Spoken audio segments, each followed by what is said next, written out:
ওরে আজকেই তো অনেক বড় সুযোগ। আজকে মুটকা আসার আগে আমি দেখে নি দুই বাটিতে কি কি খাবার আছে। আবারে ওটাই কেক আর এটাই তো গরুর গোস্ত। আমি এই গরুর গোস্তটাই খাবো আজকে। ওই তো মুটকা আসতেছে, আমি অ্যাক্টিং করি না দেখার। কিরে বল্টু, কি অবস্থা? বল আজকে কোন বাটিটা তুই নিবি? যা, তোকে আজকে আমি একটা সুযোগ দিলাম, তুই প্রথম বাটিটা আজকে বেছে নে। আচ্ছা ঠিক আছে, তাহলে আমি এই বাটিটা নিলাম। হ্যাঁ ঠিক আছে, নে আমি এই বাটিটা নিচ্ছি, দেখি এর ভিতর কি আছে। আরে বাবা, এটা তো কেক, কিন্তু এই কেকটা তো অনেক দামি কেক, এই কেকটা তো অনেক ভালো। হ্যাঁ বুঝতে পারছি, ওই কেকটা দামি কেক, তাহলে তুই এই কেকটা খা, আমি আমারটাই দেখি কি আছে। এই দেখ আমার বাটিতে কি আছে, গরুর মাংস। এখন আমি মজা করে গরুর মাংস খাবো।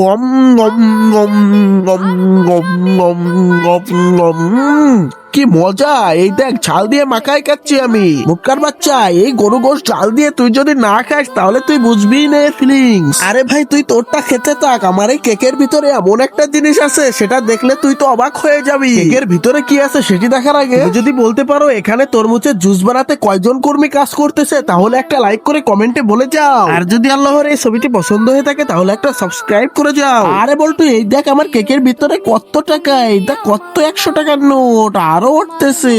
আরো আরো আরো কত নিব আমি? বল্টু, আজকেও তুই আমার কাছে হেরে গেলি। যা, আমি এই টাকা নিয়ে